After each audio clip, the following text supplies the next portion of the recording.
All right, well, good afternoon and welcome to this last session of the day. It is my pleasure to be here at NDC London to present to you a favourite topic of mine, Power BI for the developer.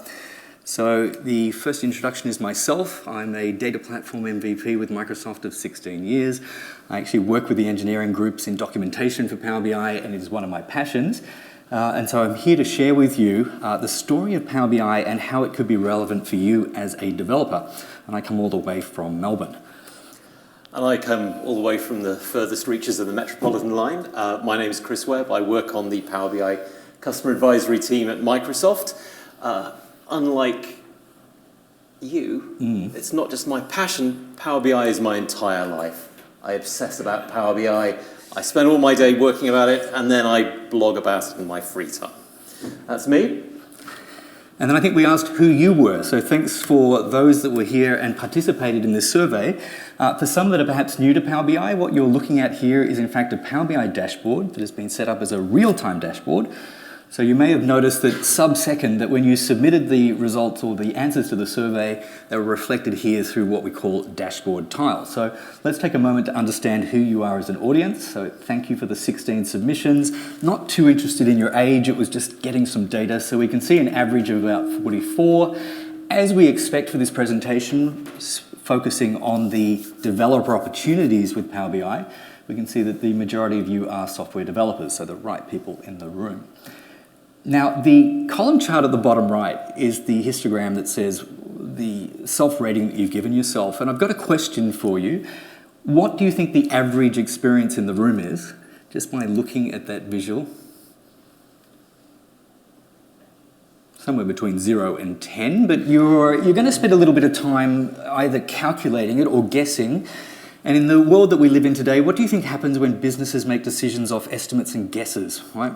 What I'm asking you is a question that this dashboard wasn't designed to address. So let me show you how I might solve that issue by using a feature known as Q&A. And I can simply come up here and ask the dashboard this ad hoc question that what is the average, and it even prompts the question, what is the average? And it's actually exactly 3. And if that's a recurring question that's going to come up time and time again, I would likely come to the top right corner, pin the visual back to the dashboard, and then we could monitor that in real time as well, as you see here. All right, it gives you an introduction to Power BI and to dashboards, and we're going to come back to this dashboard shortly. Now, what often happens with the dashboard is that it's high-level metrics. What's going on? And if something isn't meeting an expectation, what you're likely to do is click through to an underlying report in Power BI. And a report is not so much focusing on monitoring, it's more about the interactivity to support discovery. So here I can see more information about you people. And for example, if I click and cross-filter the page by software developers, I get an idea of what the average age of a software developer is. If I come to the Power BI experience, I get more detail about it. I might explore with a decomposition tree, and I'd love to spend much more time talking about all of the awesomeness of Power BI, but 60 minutes with the developer focus won't give it. But I want to leave you with the impression that this is an extraordinary tool for supporting analysis of your data. All right, so I was also interested to know what fish and chips you might be into. And so we'll come back to this because I think we could analyse this in a much better way later on, so stay tuned. So thanks very much for telling us about who you are, and let's move on to the agenda.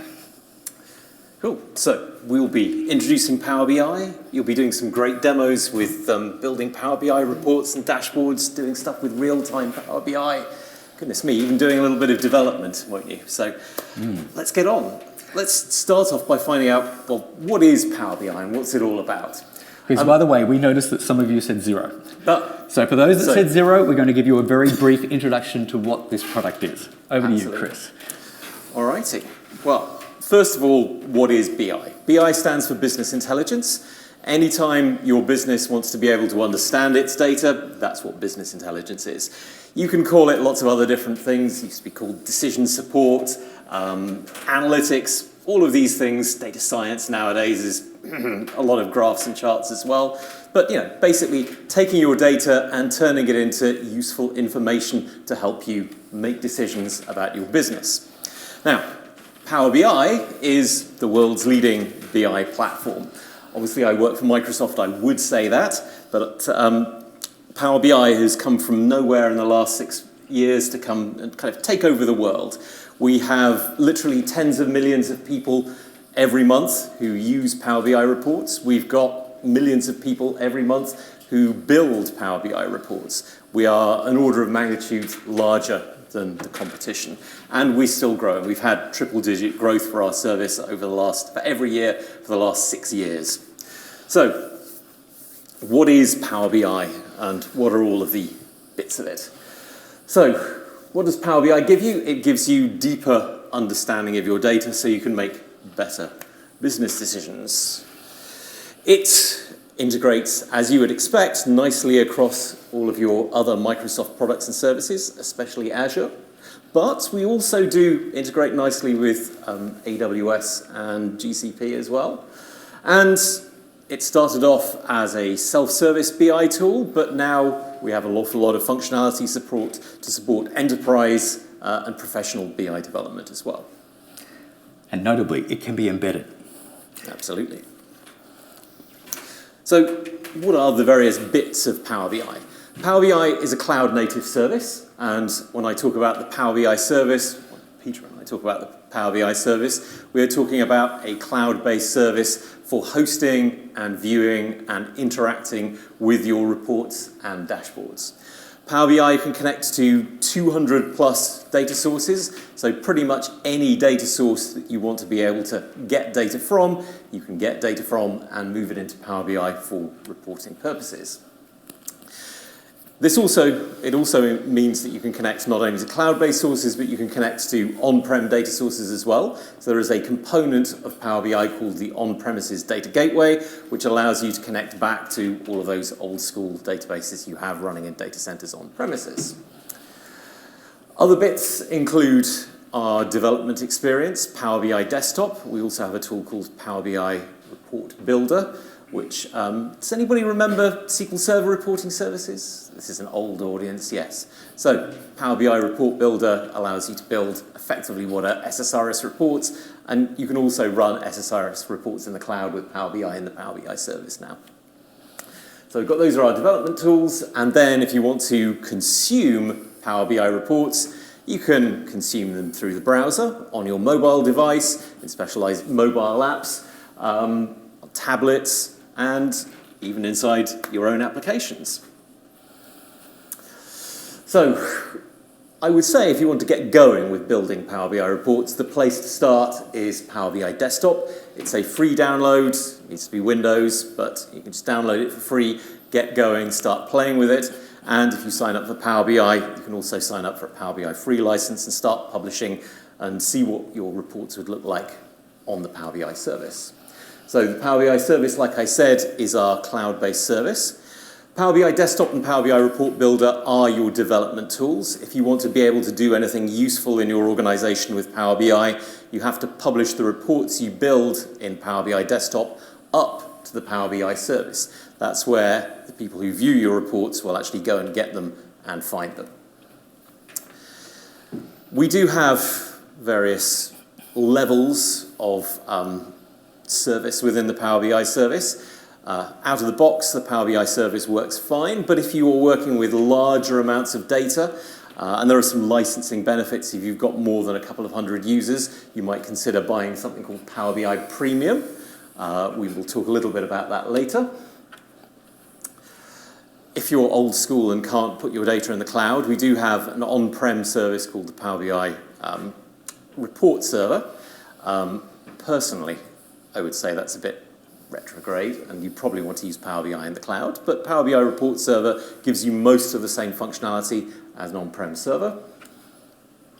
And then we also have a special service called Power BI Embedded, which has functionality and licensing terms and payment options which suit people who want to embed Power BI reports inside their own applications.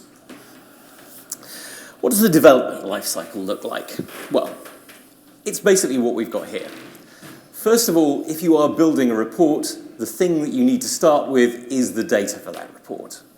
So you need to consider where your data is, how you're going to get access to it, and then how you can transform it and load it into Power BI. You can analyze it there. You can start to build calculations, work out your percentage shares, your previous period growths, your year-to-date values. And then you want to be able to build your reports in Power BI Desktop, publish it up to the Power BI service, and then people will be able to consume it. But trying to describe these things is not really very good. What we want is a demo. We've gone 5 minutes into a technical session. We've got to have a demo. So here is a really rather lovely looking Power BI report.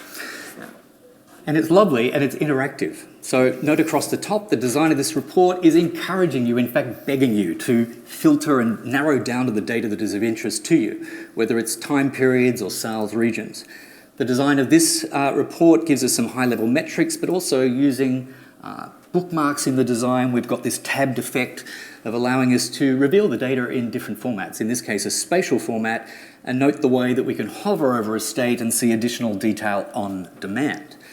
We've also got more details with trend, and some AI is injected here with this automatic commentary that reads the data and starts producing text to describe what the data is about. Now, I'm Chris's manager for this demonstration, and I'm looking at Chris's result and I'm very impressed because it looks great, it's easy to understand the data. But, as most managers are, they're never happy with first version, right? So I'm sending Chris back to Power BI Desktop. Okay, so that was actually a switch from the web browser with the Power BI service now to Chris's development tool here in Power BI Desktop. And my complaint is that when I'm looking at the sales map and I'm hovering over a state like California, I'm not getting information about how successful the marketing strategies and campaigns have been at state level. Because what I'm really looking for is the sales per capita, not just the raw sales. So, Chris, I need you to fix the problem. All right, so what do we need? We haven't got the data for population inside our Power BI dataset. So the first thing we're going to need to do to enhance this report is go and get some data. Now, we need to look for a reputable data source, or we just go to Wikipedia. What should we do? Should we go to Wikipedia? That sounds like a good quality data source. Yeah. All right. So what do you think? Oh, that table looks quite nice. I think that's probably what we need. All right. I love this kind of to and fro and these two-handed things. So back here in Power BI Desktop, what Chris has seen in the model is that we don't have population. We've collected a lot of data from the operational system that happens to be an Azure SQL database, so population needs to come from somewhere, and I've just copied the URL to my clipboard. Chris, what are you going to do with it? All right, now Power BI can connect to all different types of data source, but it can also scrape data from web pages, like tables on a Wikipedia page. So if you go to Get Data, you'll be able to see all of the different data sources that Power BI can connect to. One of them is scraping data from web pages. So we're going to connect to that web page. Power BI will analyze the structure of the web page, look for tables on that web page, and in a moment, when it comes back, it will give you, we just make sure we refresh here. We were testing this earlier, and a Wikipedia editor changed the structure of the table in between the two practices, and it messed everything up. So there is the table that we want. That's what we will get. If you check the box for that table, wow, we could load the data, but what's the first thing we know about data from any data source, whether it's Wikipedia or your own source systems? It's dirty. It needs a bit of cleaning up. So we need to do some cleaning up. Press that Transform Data button. This takes us to the Power Query editor. Power Query is the component in Power BI for cleaning and transforming data. Power Query exists in Excel nowadays, if you've played with Power Query there. So there's our table of data, and it looks pretty good, but, well, there's a bit of junk there. There's some stuff we don't need. So let's just grab the two columns that we actually do need from here and remove everything else. And, well, that first line in that table, that looks a bit messy, really, doesn't it? Yeah, okay, we don't really want that. And I suspect if we scroll down, there'll be some other rows in the table that we didn't need either. So, yeah, there are those NAs. All right, we've got to get rid of these. There's a number of different ways we can clean this up, but that population column needs to be an integer anyway. So let's just cast the column as an integer. We'll get a whole bunch of errors, and we can just filter out the errors using the remove errors transformation. There we are. Now, can you zoom in on that bottom left-hand corner, Peter?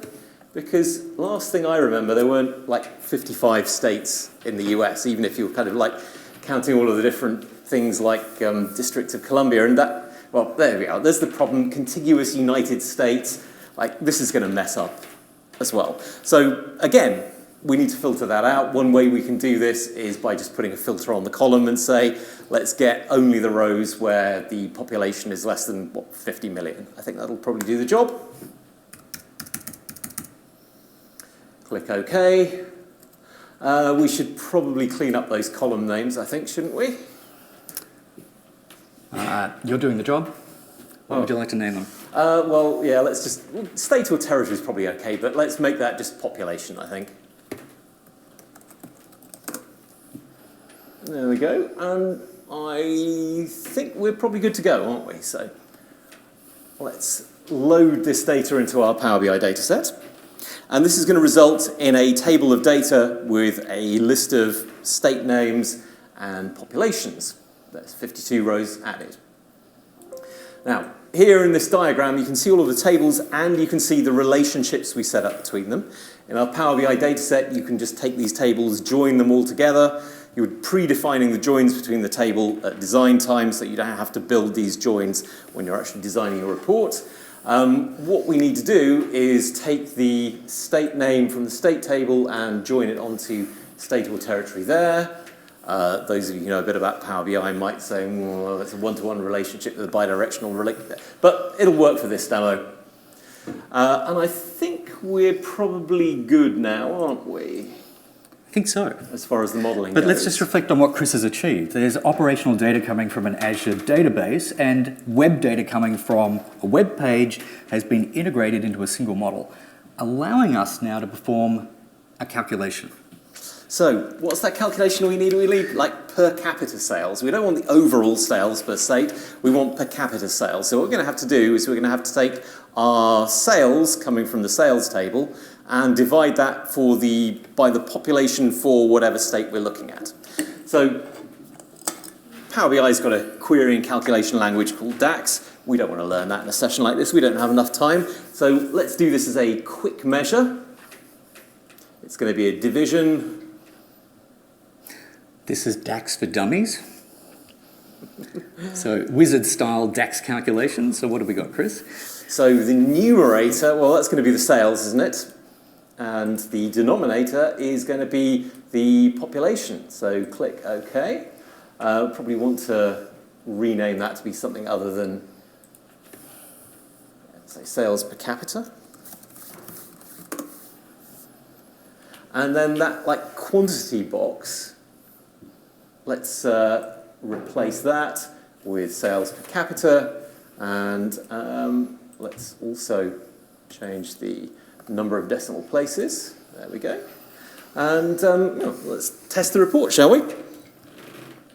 All right, so California, while it's the highest revenue generating state, 22 cents per person, yet if we pop up to the state above in Oregon, while it's selling much less, it's more effective in its sales per person. So as your manager, I'm now accepting version 2 of this report is now meeting my requirements.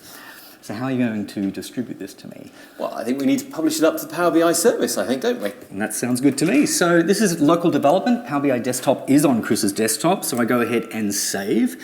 And then on the home ribbon, there's the publish, publishing it to the service into a workspace, overriding the existing report.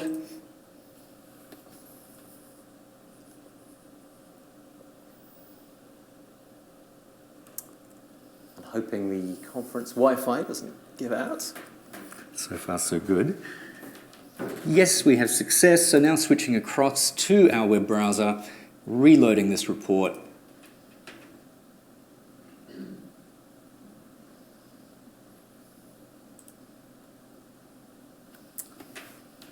There we see sales per capita. Beautiful. All right, the beauty of this, and remember this tool is about self-service BI. This is designed for the business analyst, or it could be someone in IT as well. The point is it's a remarkably powerful tool, and the ability to model, integrate data, transform data, add even complex calculation logic, even define what we will talk about shortly, row-level security, that different users will see different data according to who they are. And then on top of that, once you have your data model, you can visualize it through report designs such as the one here. As a single file from Power BI Desktop that's deployed to the service, it results in a data set for the model and the report that you can then share with others. That was our introduction to Power BI, and we're going to learn how we might enhance that report further as we work through further topics and demonstrations. All right, if there are any questions, we're going to leave them till the end. So we're going to move on to the topics that are now relevant for developers working with Power BI. What we've just shown you is the data analyst producing a solution. And you've probably already seen how real-time works, because the opening experience for you guys just before the recording started was that you were invited to submit a survey result, and when you submitted those results, you saw real-time reflection in a dashboard. So this is actually just a video recording, but it gives you an idea about what you can achieve. Most often, to do a real-time dashboard will involve a developer with programming skills. So it moves beyond the Chris as a business analyst into somebody that knows how to code and interact with services. So Power BI can deliver real-time results, and real-time is a slippery definition, but let's just suggest 1 second latency can be achieved. They could be reports or they could be dashboards, which are two different concepts in Power BI, by the way. The dashboard is there as a monitoring experience, and the report is more an interactive exploring experience from the user. But both types will support real-time in different ways. The report will do it in a non-programming way. In short, it uses a direct query model, which means a real-time querying of a data source, and there's basically a timer on the report that you can configure that will simply refresh the report while the user's working with it. Dashboards are a passive experience of real-time, and they will require programmatic work. Now, there are 4 different ways to do it. 3 of them are mentioned here. There are push data sets, streaming data sets, hybrid data sets that are both at the same time, or there's pub/nub as well. So we'll focus on one of these, and I'm going to give you some great resources if you're curious to learn about the others, but it's the push data set. And a push data set says that programmatically you can push rows of data into the data set, and when they're pushed, they'll be reflected through real-time updates on associated dashboards. So it's just a matter of working with the Power BI REST API, but ultimately you're working with requests to the service. And there are a numerous numbers of operations that you might work with to achieve real-time, but let's just take a look at a couple. The first might be that programmatically you want to determine what are the data sets that are published. So you can send a GET request. You've got an Azure AD token at this point, and a JSON document comes back to say, here are the data sets that you can work with. What's highly relevant for the real-time is pushing rows of data to a table. Your post request will push into a table of a data set, and the attached body will be a JSON document, which is essentially an array of rows of data. So let's see how this could work. So first of all, let's go to the Power BI service, and I'm going to open up my NDC London workspace. You'll see that I've got a report and a data set, which is Chris's efforts. I have nothing else at this stage. Now I've got a tool here that I wrote for Microsoft because I built their labs for Power BI. So trying to teach developers how to build real-time dashboards, it was easier to build this little Windows application to support it, and it's ideal for demonstrations. So the first thing that I do in my workspace for NDC London 2023 is I create a data set, and I can do that just by copying a snippet. So somehow you're going to have to tailor the JSON, which defines the structure of the data set, that it's going to have a name of e-commerce, it's going to have a single table name browsing that comprises 4 columns, and there's also a measure. Remember the measure we just created for sales per capita? It's a formula on how to summarize and aggregate the data. So we've got a measure here for counting the number of browse events. So this is simulating an e-commerce website where you want to keep real-time track about who's browsing what products. So what I'm going to do is show you the Power BI service in the background, and when I click OK and submit that request, you'll see instantly a data set appears in the Power BI service. In the service, when I open up that data set, I can then see and confirm the structure of my browsing table comprises these fields, And I'm going to go ahead and create a report. All right, so here's a blank report based on that new data set, and I will add a card visual, which is the simplest of visuals. It expresses a single value, and let's use it to show the number of browse events. When you see blank, it's essentially null. Of course, there's no data in this newly created data set. Next, I'll add a bar chart. So we're going to look at category browse events, and then I'll go ahead and add a map as well so we can look at country browse events. All right. It's not a terribly good looking report, but that's not the focus because we're looking at a real-time dashboard. But to get to the dashboard, we need the report first. Now, switching back to the tool, I can then get the handle for that table, the browsing table, and then I can use the tool to push data as a JSON document. So let's push a test row, a single row of data that someone's browsed from Australia, the helicopter product. All right, now when I submit that, what you need to remember is that reports do not deliver real-time results unless you enable automatic page refresh and you're working on a direct query model, which is not what we're doing for the moment. But what I can do is refresh the page to reveal that sure enough that data has been pushed across. Now what I'll do is save that report. And once it's saved, I can then assemble the dashboard by pinning. So look closely, we have this little push pin. I'm going to pin that visual to create a new dashboard named e-commerce browsing.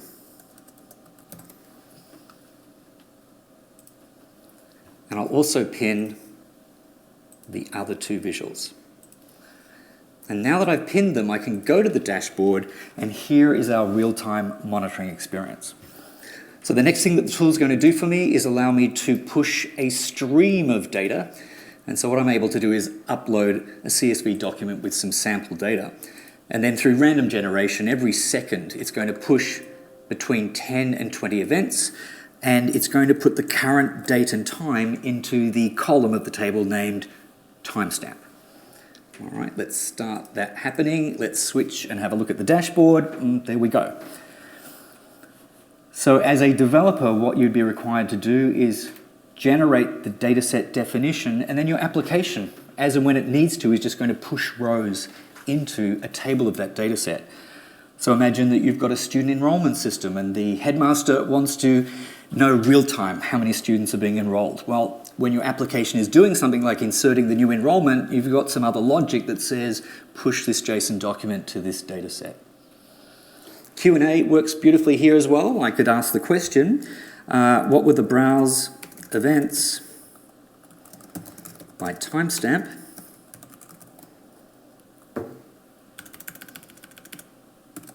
It's hard to type on a laptop that's on an angle, let me tell you. And in the last 60 seconds, I can also put a time filter on this. Q&A says there's the result of the last 60 seconds browsers. I will pin that back to the dashboard, and it is also a real-time result going on there. So that's the programmatic experience with real-time in Power BI.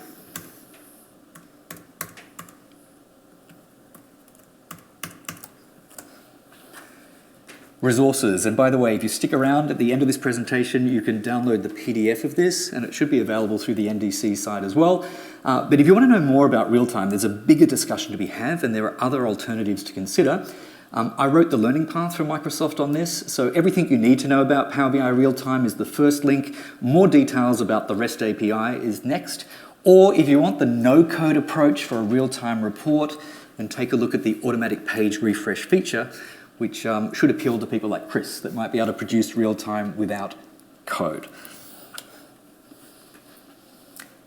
Moving on to the next topic relevant to developers will be extensibility. You're not happy with the core visuals Microsoft give you, go buy or build your own. Can't connect to the data that you have, build your own connector so Power BI can connect to it. All right, so the beautiful story is that there's an entire framework allowing people to develop their own visuals to express the data in the way that makes sense for their audiences. They can be developed on Windows, Linux, Mac OS. You do require significant skills to work through this though. This is not a trivial task like a self-service BI project. You'll need to bring to the table skills like JavaScript development, TypeScript, HTML, SVG, web drawing libraries as well. If you have those skills, then you could use Visual Studio as Microsoft's recommendation to go ahead and install the Power BI custom visual tool that gives you the entire framework to develop and then publish your own custom visual.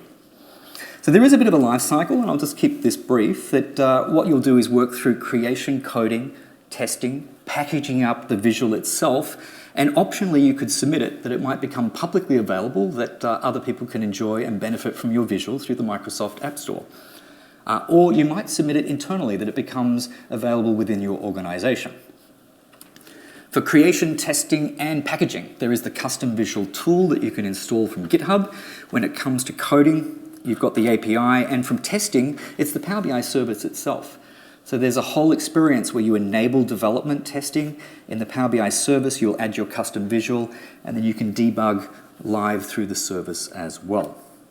So let's show you a couple of demonstrations. Now, you might recall earlier I asked what your favorite fish was when it came to ordering fish and chips. So let's take a look.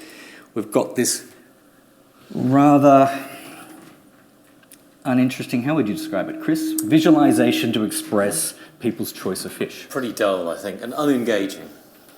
All right, so what I can do in this service here is edit this report because Chris is already complaining. And I've got the core visuals here, but there's nothing that really stands out as the way I'd like to express this data. So the ...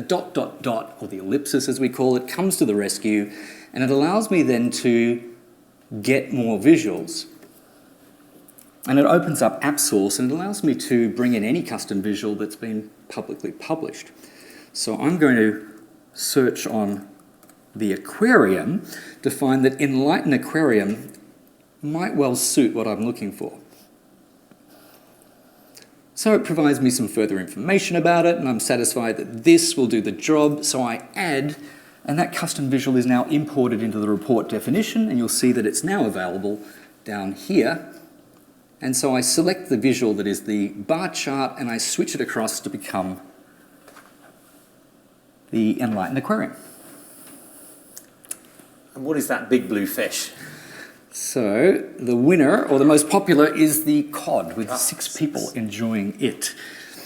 And what's cool is that you can also come in here and there are custom properties like the data scale, or we might decide that instead of round fish, that sharks would be a better way to describe this data.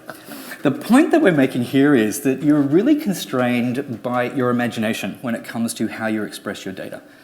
All right, so the cool thing about Power BI and its custom visuals is you're fully supported with the tools to go ahead and create your own. I do want to say that it isn't for the lighthearted. Like, it's quite a serious amount of programming. When you understand the way that a visual works on the page, like, it can trigger filters to other visuals, and it can receive filters from other visuals. It can do sorting and all sorts of things. So to develop these is usually significant effort. So the takeaway for that is there is a bit of a market going on out there. There are organizations that are producing series of custom visuals, and they're selling them and licensing them.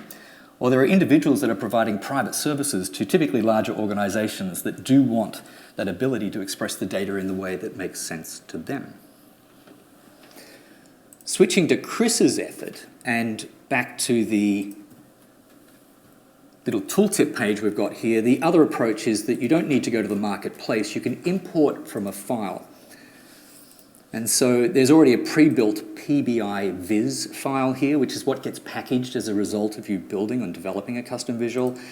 And so I can import from here as well, and I can decide that that rather boring rectangle card might be better as a circle card. Okay. Or maybe not.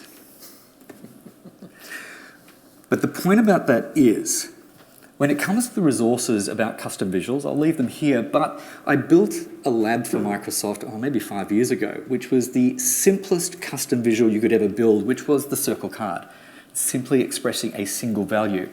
And so if you were interested to go through the very basics and to be led through the setup of your environment and then publishing that circle card, that's the second link for you available here on the resources. If you're going to publish it to the marketplace, and there are a number of individuals and MVPs that do this, it will need to go through certification. So Microsoft will actually literally read through your code and ensure that it doesn't do anything that it shouldn't be doing, as it has access to their customers' data. So perhaps a little bit less visually engaging, but something I'm perhaps a little bit more passionate about is custom connectors. I said earlier that Power BI can already connect to something like 200 data sources, but there are way more data sources than that in the world. And what happens if your organization has some data that it wants to give to its customers? You know, everybody's using Power BI these days, so maybe they want to be able to connect to your data to be able to do some visualizations. Well, maybe in that case, you need to build a custom connector. There are something like 2,000 custom connectors out there in the wild being used. Again, there are some companies that sell them, for example, something like CData, but an awful lot of custom connectors are built by companies that just want to share data with their customers. So there is a Power Query SDK. Generally speaking, the easiest way to build a custom connector is either to wrap an ODBC driver or an OData service. You can wrap an API as well, but to be honest, ODBC or an OData service is probably the easiest thing. And yeah, it's great for people who've got software as a service companies, and they just want an easy way to get their data into their customers' Power BI reports. And here are all the resources. There is a learning path for building custom connectors. There is a Power Query SDK, which is what you use to build custom connectors. You need to write your custom connector in a language called M, which is the language of Power Query. Your developers, you'll learn that pretty quickly. And there's a GitHub repo as well.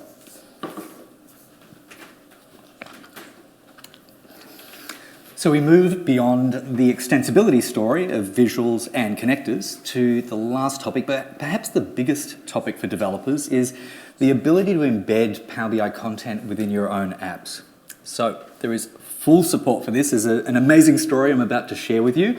But before we go into the programmatic side, we want to make you aware that there are no-code approaches to embedding as well. So before you start making life really difficult for yourself, there is already the ability to embed into like PowerPoint presentations with live interaction.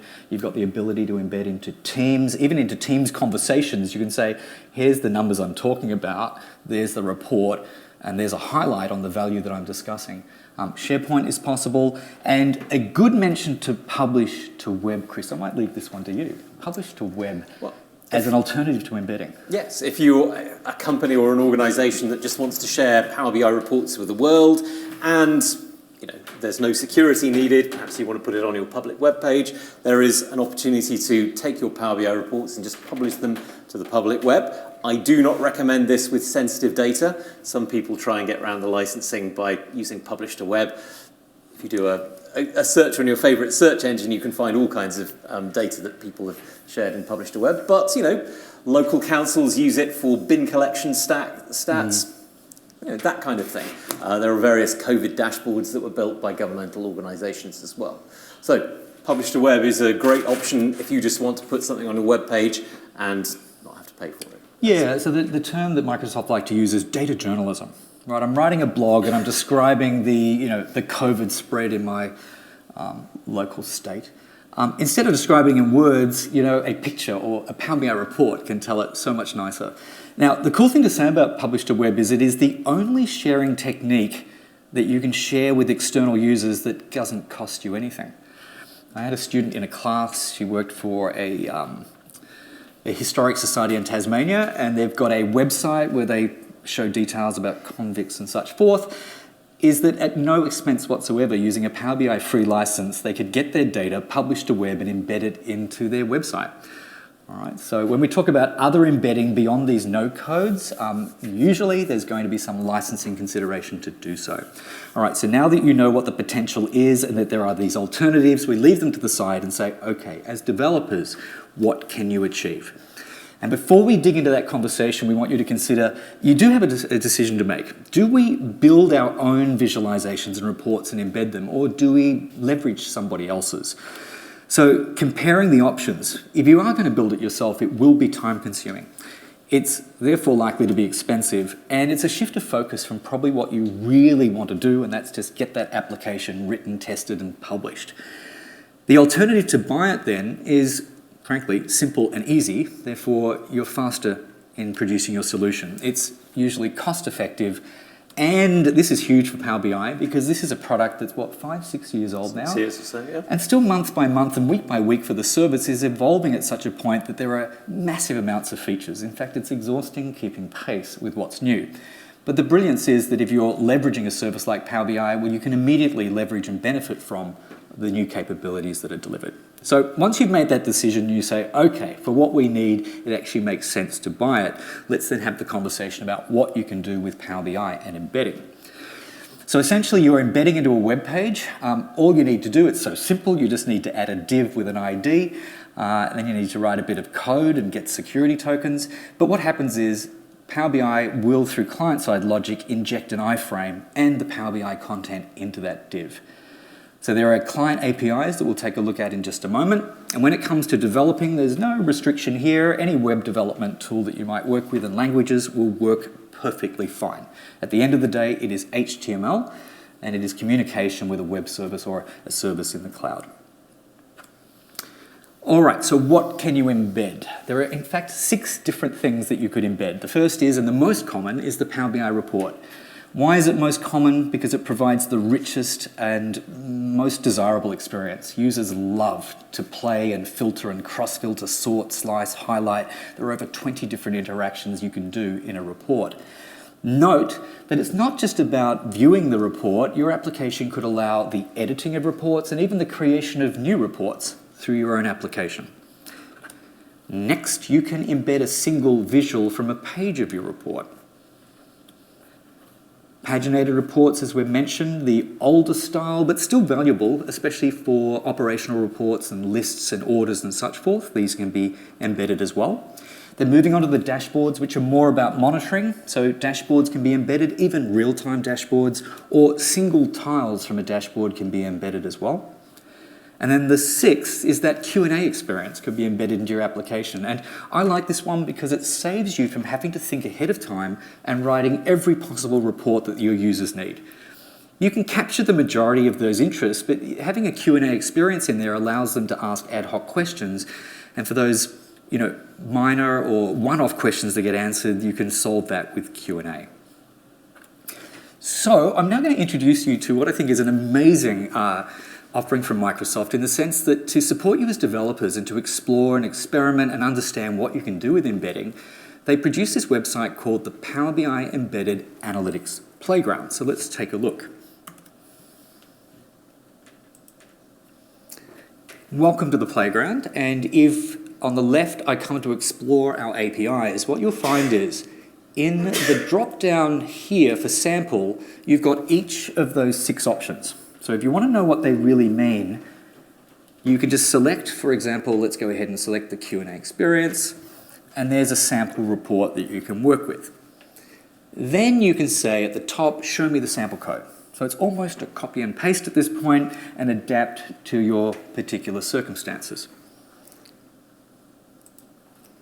Let's come back to the report. And shortly we'll look at the API operations. But for a start, there's the 6 different types and how the playground can allow you to preview them.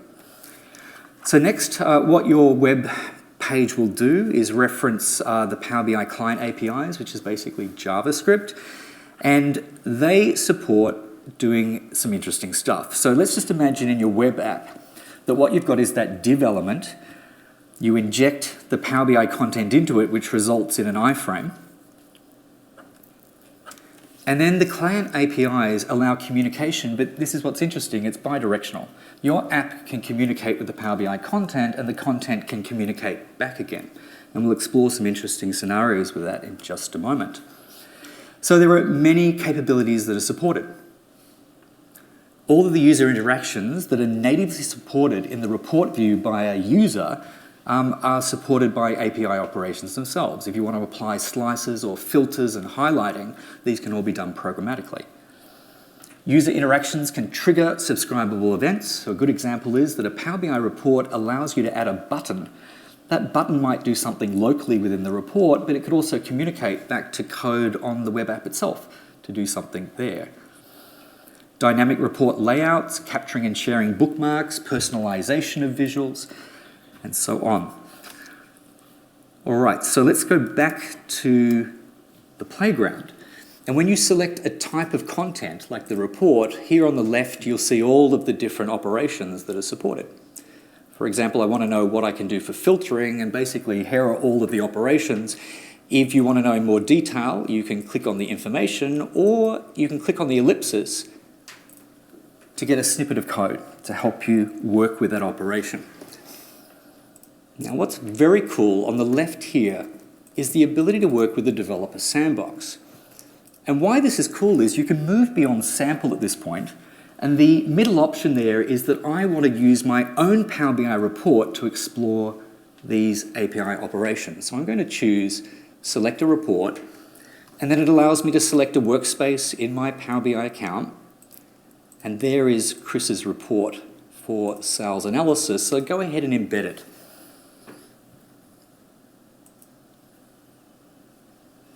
And there it is embedded into the web app.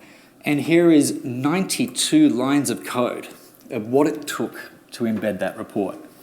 Now, there's much more going on, I need to say, that server-side or your web app needs to go ahead and generate tokens. You just can't allow anybody to reach into your report. So there's preparation that happens.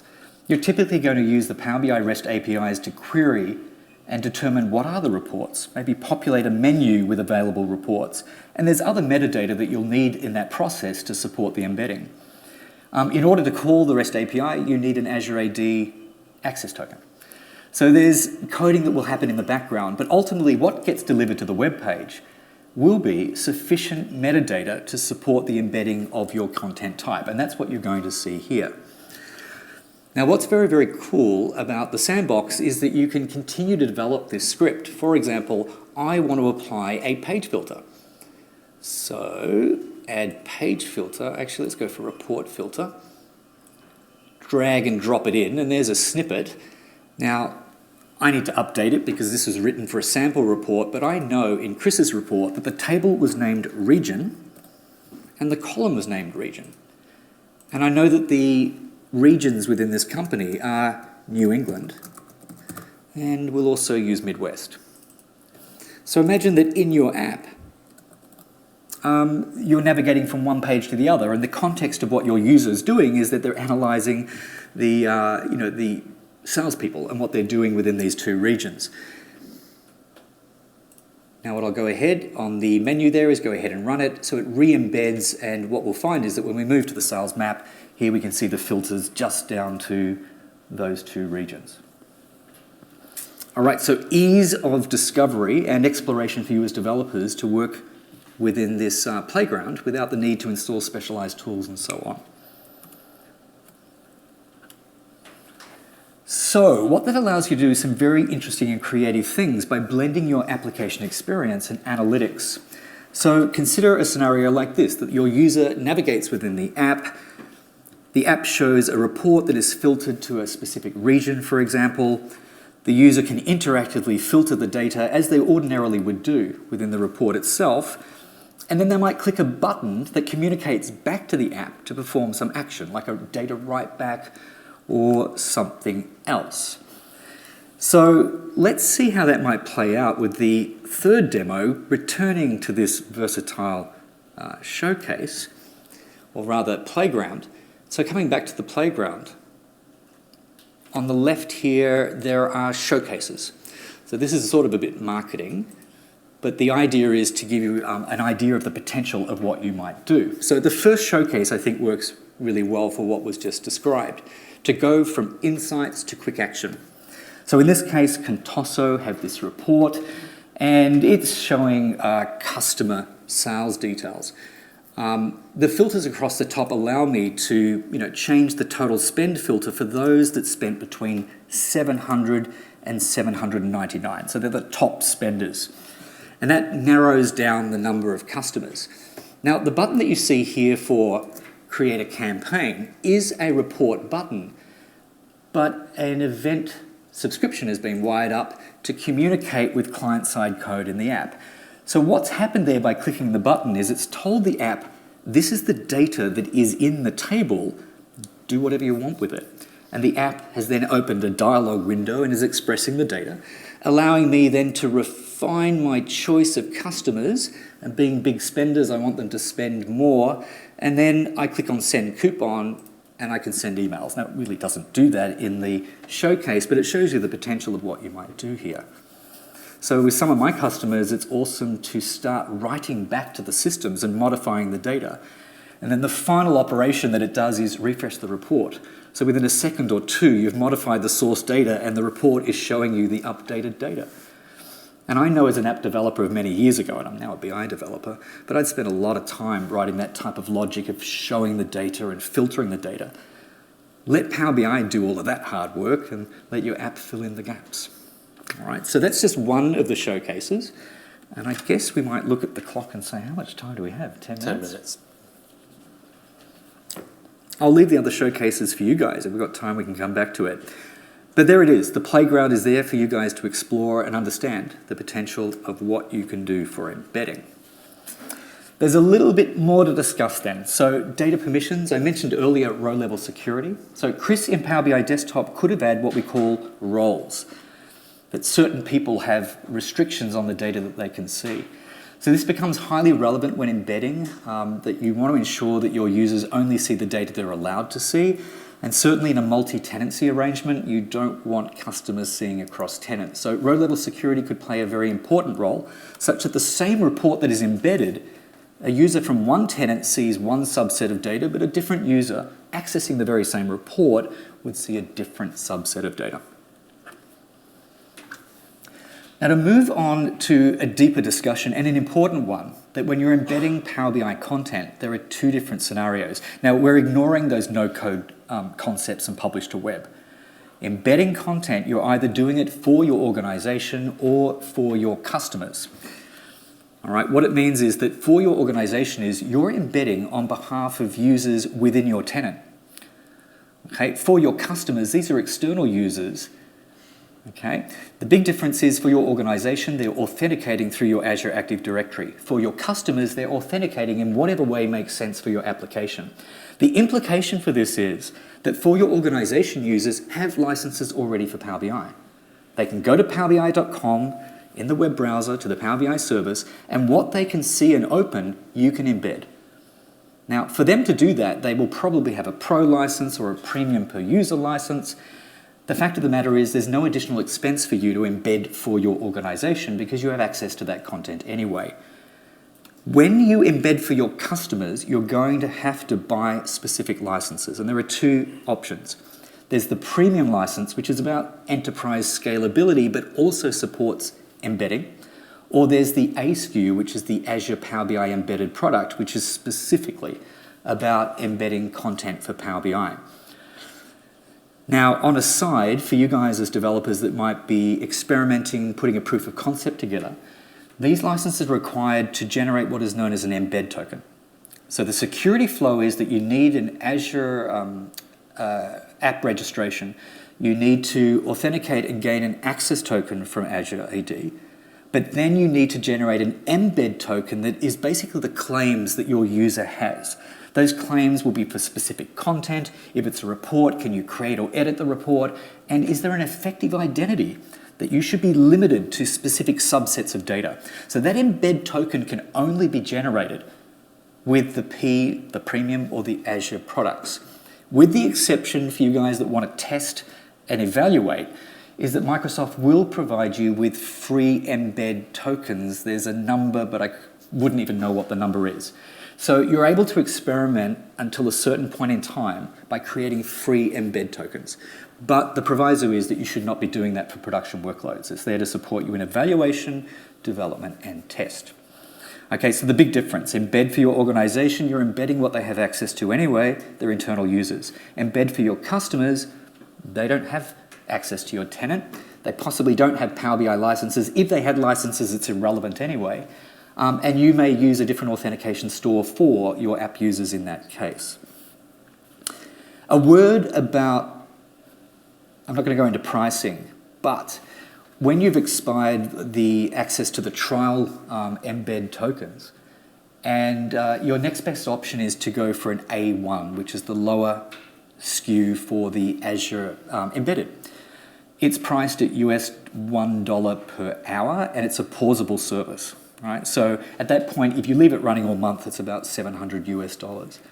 So that's your very lowest offering, and it might be sufficient for the load that you need to bear. Basically, you will go up in tier and therefore expense when you've got higher concurrency and higher demands on the service itself. So when it comes to pricing, do look at the fact that you can work relatively inexpensively with an A1, and as and when you need it, due to the elasticity of the cloud, you can scale up and down according to the demands that you might have. Right, they can also be programmed, so there's an API to support you in dynamically scaling to ensure you're not paying too much for the resources that you might need. A word on multi-tenancy. So the for your customers embed scenario works particularly well in that scenario. So what you'll find is that there's an entire framework and documentation on how you can effectively achieve multi-tenancy. We look at the model of what we call the golden workspace, where you create a workspace that has the perfect Power BI content, and every time you onboard a customer, you can use the Power BI REST API to create a new workspace, copy that content into your new tenant, update all of the connections and security configurations, and then away you go. So you can entirely automate the administration and management of a multi-tenancy solution by using that design approach. All right, so for the resources, when it comes to embedding Power BI content, you need to be familiar with those two scenarios. We've written some great documentation that spell out what they mean in very good detail. When it comes to learning about how to do this, I was the author of the Microsoft Learning Path on Embed Power BI Analytics that comprises 7 modules and goes into great detail with code examples as well. So if you're embarking on a project, the playground is your first stop to become familiar with what you can do and ascertain that this is the right direction to take. When it comes to how to actually do it, take a look at this learning path. Here's some other interesting resources that are relevant to the licensing for the for your customer scenario. If this is still not enough, we video recorded, and there's a 21 video YouTube recording delivered by me and some of the engineers on the development topics for embedding. And in bold, what I've put here is that if you really want much more, is that I built a series of labs that allow you to set up your own trial tenant with a Microsoft trial subscription, and then you can work through the entire process of embedding content into a web app, including managing row-level security and such forth. So that's how you can get your first hands-on experience. And if that's still not enough, there are an enormous number of samples in the programming language of your choice that you can download and kickstart your development and perhaps use them as your starting point, and then adapt to your own circumstances. Awful number of resources, so what we'll leave you with at this stage is that if you want to download that presentation that has clickable links to all of those great resources, you're welcome to use the QR code or the tiny URL. I'll make sure that the PDF of this is available for download on the NDC site as well. And therefore, we've arrived at the end of the presentation, and any remaining 2 minutes of time we have, we're very happy to address your questions. Thank you.